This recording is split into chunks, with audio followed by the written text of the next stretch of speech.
సహోదరులారా, ఒక ఊర్లో ఒక మేస్త్రి గారు ఉంటాడు. ఆ మేస్త్రి గారు కొన్ని కన్‌స్ట్రక్షన్‌కి సంబంధించిన పనులవి చేస్తూ ఉంటాడు.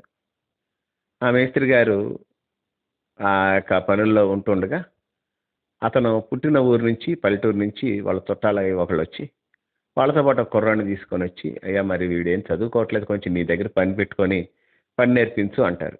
అలాగేనండి అని చెప్పి, అతనికి కూడా పని వాళ్ళు అవసరం. నమ్మకమైన వాళ్ళు కావాలి. సొంత వాళ్ళు కావాలి కాబట్టి అతన్ని పనిలో పెట్టుకుంటాడు. అప్పట్లో సుమారుగా అంటే ఉదాహరణకు చెప్తున్నా మీతో. రోజుకి రూ. 100 కూలి. అతనికి రూ. 100 ఇచ్చేవాడు. అతను కూడా రోజంతా పనిచేసి రూ. 100 తీసుకున్న తర్వాత, ఆ రూ. 100 నుంచి రూ. 20 ఆ డబ్బాలో వేసేళ్ళు అని చెప్పేవాడు. ఎందుకు ఏమన్నాడో తెలిసేది కాదు. ఇతను కూడా అడిగే ధైర్యం లేదు. చుట్టాలు, పెద్దోడు, మేస్త్రి గారు. రూ. 80 మాత్రం తన దగ్గర ఉంచుకొని రూ. 20 వేసేవాడు. ఇక రోజు అదే తంతు. రూ. 80 అట్లా 200 అయ్యిద్ది, 150 అయింది. అట్లా పెరిగిన దాని కొద్దీ కూడా ఒక 20% అందులో వేయటం అలవాటు చేస్తాడు. ఇక అది అలవాటు. మెల్లమెల్లగా చెప్తుంటాడు. అబ్జర్వ్ చేస్తున్నాడు. రోజు కూడా ఇంక అతను ఈయన చెప్పినా చెప్పకపోయినా డబ్బులు తీసుకుంటాం. అందులో నుంచి 100కి 10 రూ. 20 చొప్పున తీసేసి పక్కన పెట్టడం. అట్లా నేర్చేసుకుంటా ఉంటాడు. అట్లా రమారమి ఒక 7, 8 సంవత్సరాలు అయిన తర్వాత సహోదరులారా, అతనుకి ఒక పెళ్లి చేయాలి ఇట్లాంటి ఆలోచన ఒకటొస్తది. ఆ మేస్త్రి గారే మంచి సంబంధం చూసి పెళ్లి చేస్తాడు. ఆ పెళ్లి చేసేటప్పుడు ఆ డబ్బా తీసుకురమ్మని లెక్క పెడతారు. ఆ డబ్బాలో వేలు వేలు డబ్బుంటది. ఈ డబ్బంతా కూడా ఆ పెళ్ళికి చక్కగా సరిపోద్ది.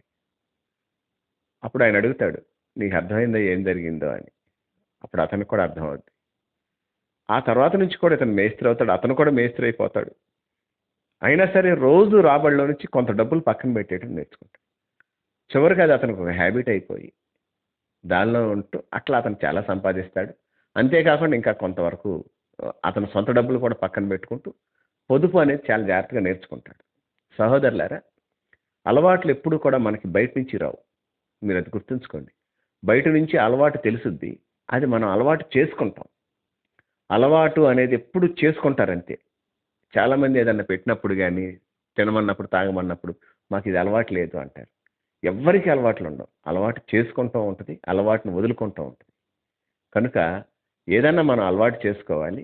అలవాటు చేసుకున్నటానికి ఇతరులు మనకు నేర్పించాలి. అట్లా మనకు నేర్పించడానికి తానే మనిషి రూపంలో పుట్టి అనేక బోధనలు మనకి చేసి మనల్ని నడిపిస్తున్న మన ప్రభువైన యేసుక్రీస్తు వారి పుణ్యనామందు తండ్రి అయిన దేవునికి స్తుతులు, స్తోత్రాలు, వందనాలు, కృతజ్ఞతాస్తుతులు చెల్లిస్తున్నాను. ఆయన ఘనమైన నామాన్ని బట్టి భూమి మీద విస్తరిస్తూ వర్ధిల్లుతున్న మీకు కూడా క్రీస్తు వారి పుణ్యనామములో శుభములు, వందనములు తెలియజేసుకుంటున్నాను. సహోదరులారా, స్నేహితులారా, మీరందరూ క్షేమంగా ఉన్నారు కదా? మరొక రోజు మీతో కలిసి దేవుని వాక్యం ధ్యానం చేయటానికి ప్రభు మనకిచ్చిన కృపను బట్టి ప్రభునందు ఆనందిస్తూ, స్తుతిస్తూ నేటి వాక్య ధ్యానాన్ని సామెతల గ్రంథం 22 అధ్యాయం 6వ వాక్యం నుండి ధ్యానం చేస్తాం. సామెతల గ్రంథం 22 అధ్యాయం 6వ వచనం. బాలుడు నడువవలసిన త్రోవను వానికి నేర్పుము, వాడు పెద్దవాడైనప్పుడు, ఫుట్నోట్లో వృద్ధుడైనప్పుడు దాని నుండి తొలగిపోడు. మరొకసారి చెప్తాను. బాలుడు నడువవలసిన త్రోవను వానికి నేర్పుము, వాడు పెద్దవాడైనప్పుడు దాని నుండి తొలగిపోడు. సహోదరులారా, సహజంగా ప్రతి బర్త్డేకి ఏ పాస్టర్ గారైనా దీన్ని టచ్ చేస్తుంటారు. పిల్లలకి ఏదని చెప్పినప్పుడు బేసికల్గా ఒకసారి ఫస్ట్ బర్త్డేకి ఈ మాటలు చెప్తుంటాం. అయితే ఆ పిల్లలు దాన్ని గ్రహించలేరు, అర్థం కాదు. సుమారుగా ఒక 10వ బర్త్డేకి వచ్చినప్పుడు చెప్పినా సరే ఇది అర్థం కాదు వాళ్ళకి. కాబట్టి వాళ్ళకి నడవలసిన త్రోవ పాస్టర్ గారు లేదా దేవుని సేవకుడు ఆ రోజు నేర్పించలేడు. అతనికి నేర్పించాల్సినటువంటి బాధ్యత అతడు లేదా ఆమె లేదా ఆ పాప లేదా ఆ బాబుకి నేర్పించాల్సినటువంటి బాధ్యత కంప్లీట్గా తల్లిదండ్రులదే. కంప్లీట్గా తల్లిదండ్రులది, తల్లిదండ్రులతో పాటు ఉన్నటువంటి మిగిలిన కుటుంబ సభ్యులు కూడా. వీళ్ళు ఎప్పుడైతే నేర్పించటం నిర్లక్ష్యం చేస్తారో, చాలాసార్లు మనకున్న అవగాహన అంటే ఎస్పెషల్లీ అల్లారు ముద్దుగా చూసుకునే పిల్లల తల్లిదండ్రులకు ఉండే ఒక అవగాహన ఏంటంటే, అంటే అల్లారు ముద్దుగా చూసుకుంటారు. అది నాకు తెలీదు అట్లా చూస్తారని. ఒకసారి నేను దేవరాపల్లిలో విశాఖపట్నం జిల్లా దగ్గర అక్కడ నేను ఏజెన్సీలో సేవ చేస్తున్న రోజుల్లో మా పక్క పోర్షన్లో టీచర్స్ ఉండేవాళ్ళు. వాళ్ళకు పాప ఉండేది. ఆ పాప ఇప్పుడు చాలా పెద్ద అయిపోయి పెళ్ళైపోయిందేమో.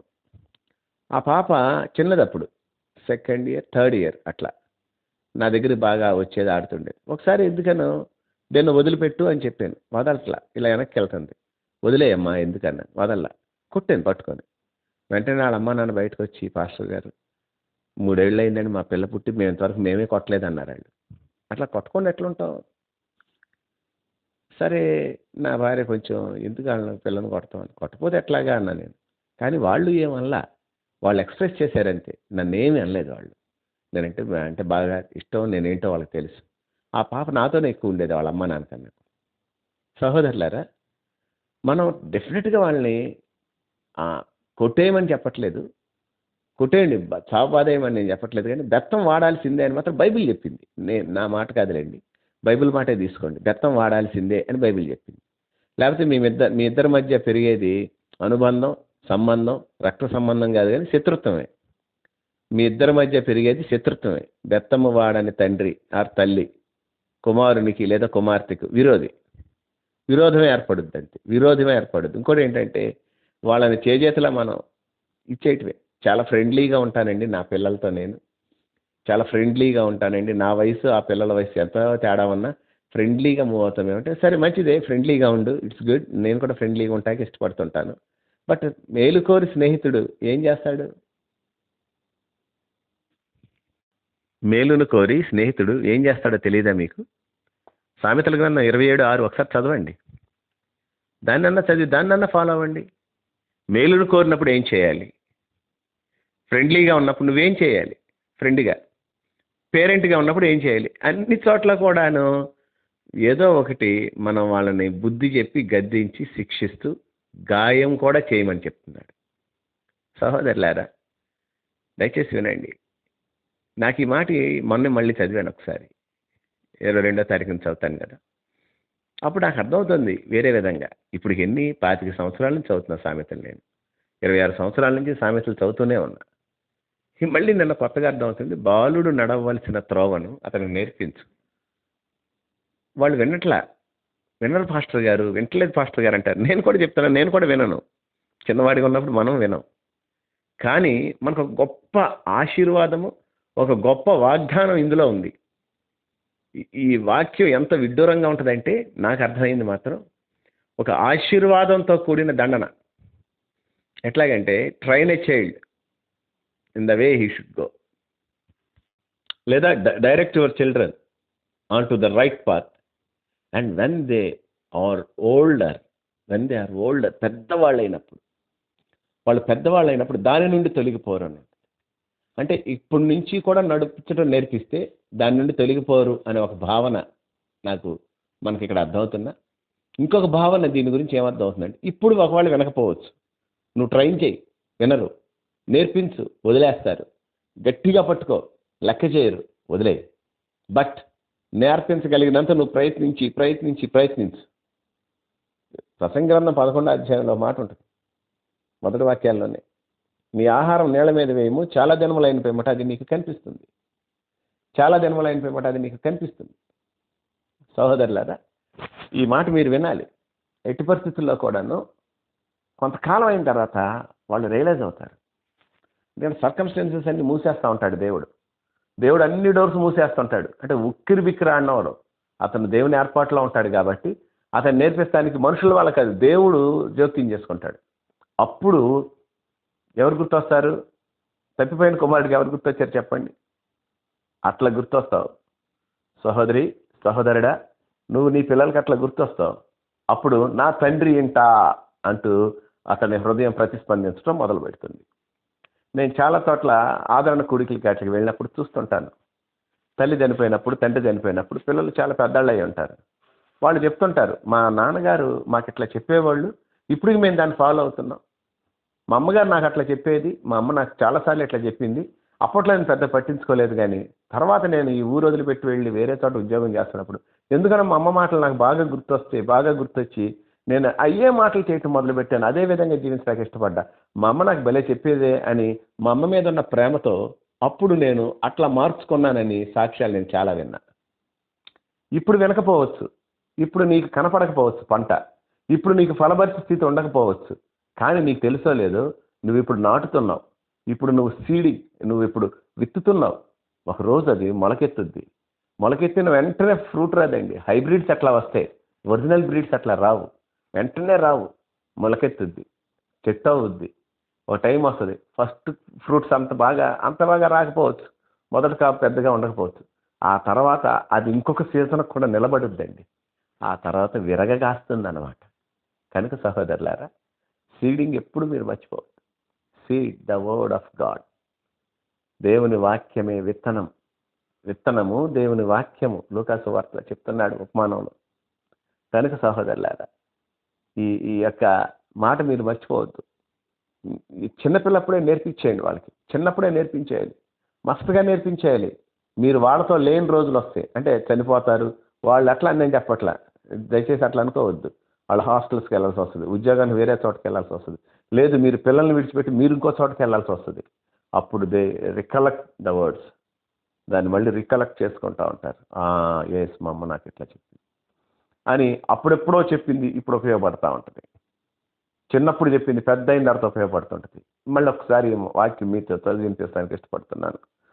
బాలుడు నడవలసిన త్రోవను వానికి నేర్పము, బాలుడు పెద్దవాడైనప్పుడు లేదా వృద్ధుడైనప్పుడు అంటే మెమరీ లాస్ అయ్యే స్థితిలోకి, మాట మీరు మర్చిపోవద్దు. వృద్ధులు అంటే మెమరీ లాస్ అవుతుంటారు. అప్పుడు ఇవి గుర్తొస్తాయంట. ఎలా గుర్తొస్తాయంటే దేవుడు అలాంటి సాఫ్ట్వేర్ పెట్టాడు మనలో. ఏమి మర్చిపోయినా, మీ ఎంత మెమరీ లాస్ అవుతున్నా, నువ్వు తల్లి తండ్రి చెప్పిన మాటలు వృద్ధాప్యంలో వాళ్ళకి గుర్తొస్తుంటాయి, పెద్ద వయసులో వాళ్ళకి గుర్తొస్తాయి. At the time of retirement వాళ్ళు గుర్తొచ్చి బాధపడుతూ ఉంటారు, రియలైజ్ అవుతుంటారు. అప్పుడు వాళ్ళు కట్టుకోవటానికి వాళ్ళు తీసుకుంటారు. చిన్నప్పటి నుంచి నేర్పించు. ఆ మేస్త్రి గారు ఆ పిల్లోడికి చిన్నప్పటి నుంచి ఫ్రమ్ ద డే 1 ₹20 పక్కన పెట్టరా అన్నాడు. భయపడ్డాడు. ఏం చేశాడు? మొత్తాన్ని పెట్టాడు. దాని మీద పెద్ద ఆసక్తి లేదు, ఆశ లేదు. బంధువు పెద్దవాడు మేస్త్రిగా మారిపోయాడు. అటు చేయమాకు, ఇటు చేయి అని రోజు ఏదో విషయంలో గద్దించే స్థితి ఉంది కాబట్టి నోరు మెదపలేకపోయాడు. పెద్దయి పెళ్ళయిన తర్వాత పెళ్లి కోసం అక్కడ డబ్బులు ఇక్కడ డబ్బులు తీసుకోవాలి, కట్నాలు కానుకలు ఏం తీసుకోలేదు. సింపుల్గా అతను దాచుకున్నదంతా పెళ్ళంతా అయిపోయింది. ఇది కానీ ఇతను నేర్పించకపోతే పెద్ద అయిన తర్వాత ఎట్లా అవుతాడు? జలసాలకి వాటికి పోతాడు. ఇదే పాఠం అతనికి అలా పిల్లల్ని నేర్పిస్తాడు. ఇదే పాఠం అతను ఇంకొకరు నేర్పించుకుంటాడు. ఇది వరుస. నువ్వు నీ పిల్లలకు నేర్పించు, వాళ్ళ పిల్లలకు నేర్పిస్తారనేది బైబిల్ క్రమం. కనుక సహోదరులారా, పిల్లలు నడవలసిన త్రోవను వాళ్ళకి నేర్పిద్దాం. వాళ్ళు వినట్లేదని కుంగిపోవద్దు, వాళ్ళు నమ్మట్లేదని కుంగిపోవద్దు, లోబడట్లేదని కుంగిపోవద్దు. నేను చెప్తున్నాను, not my words but the God's words is. దేవుని వాక్యం మీతో చెప్తుంది, పెద్దవాడవని. అవి గుర్తొస్తాయి. వాడు తొలగిపోడు. వాళ్ళు ఇప్పుడు ఏమైనా పెద్దగా పక్కగా తొలగినా ఏదో ఒక రోజు లైన్లోకి వస్తాడు. నీ ప్రార్థన, నీ కన్నీరు, నీ మోకాళ్ళ అనుభవం, నువ్వు చేతులెత్తి దేవుని వైపు దీనంగా చూసిన స్థితి నువ్వు మర్చిపోతావు, నేను మర్చిపోతాను. కానీ దీనుల వైపు చూసే దేవుడు మర్చిపోడు. సరైన సమయంలో, నిర్ణయ కాలంలో ఆయన తన పని తను చేస్తాడు. అట్లా దేవుడు మన జీవితాల్లో, మన పిల్లల జీవితాల్లో గొప్ప మేలు చేయనట్లు దేవునికి అవకాశం ఇద్దాం. దేవుని వైపు వాళ్ళని నడిపిద్దాం. ప్రార్థన. మహాపరిశుద్ధుడు అయిన తండ్రి, ప్రేమ నమ్మకములు గలవాడ, మీకే వందనాలు, స్తోత్రాలు, కృతజ్ఞతాస్తుతులు చెల్లిస్తున్నాం. నీ కృపను బట్టి, మా జీవితాల్లో నేటి వరకు నువ్వు ఇచ్చిన నెమ్మదిని బట్టి, క్షేమాన్ని బట్టి నీ స్తోత్రం. బలమైన దేవుడా, బలమైన కార్యాలు చేస్తూ వచ్చారు. దాన్ని బట్టి నేను స్తుతిస్తున్నాను. మేమేమై ఉన్నాం అది నీ కృప అని చెప్పి ఒప్పుకుంటున్నాను. కనికరపు ఉండా, నీ కనికరం, నీ కటాక్షం మాకు అనుగ్రహించు. మమ్మల్ని, మా కుటుంబాన్ని మీ చేతులకు అప్పగిస్తున్నాం. నీ నెమ్మదిని మాకు అనుగ్రహించమని వేడుకొంటున్నాను. మేము మా పిల్లల మీద మోజుతోనూ, మక్కువతోనూ, ఇష్టంతోనూ నాయన చాలా విషయాల్లో మేము చాలా విధాలుగా ప్రవర్తిస్తున్నాం. దయచేసి మమ్మల్ని క్షమించు నాయన. మేము మా పిల్లల మీద ఫోకస్ చేయడానికి, వాళ్ళ ప్రవర్తన, వాళ్ళ యొక్క నడవడి, వాళ్ళ చేష్టల ద్వారా తెలుసుకోవటానికి కాల్సిన కృప అనుగ్రహించు. నీకే కృతజ్ఞతాస్తుతులు చెల్లిస్తున్నాను. మమ్మల్ని, మా కుటుంబాల వద్దలే చేయి. మేము సరిగా నీ కొరకు నిలబడకపోబట్టి మా దేశంలో మేము క్రైస్తవ్యం మీద అనేక నిందలు ఎదుర్కొంటున్నాం. మేము సరిగానే క్రీస్తులో నిలబడితే మాకు విరోధి ఎవడు? మాకు శత్రువులే ఉండరు కదా. దయచేసి ఆ స్థితిలోకి మమ్మల్ని తీసుకురమ్మని, నీ పక్షముగా నిలబడటానికి కృప చూపించమని అటు ఉన్న స్థితికి మమ్మల్ని, మా కుటుంబాల్ని, సంఘాల్ని అప్పగించుకుంటూ ఘనత, మహిమ, ప్రభావాలు యుగయుగములు మీకు ఆరోపిస్తూ మా ప్రభువును రక్షకుడైన యేసుక్రీస్తు వారి పుణ్యనామం కృతజ్ఞతాస్తుతులు చెల్లించి వేడి బ్రతిమాలు కొంటున్నాము తండ్రి. Amen, amen, amen.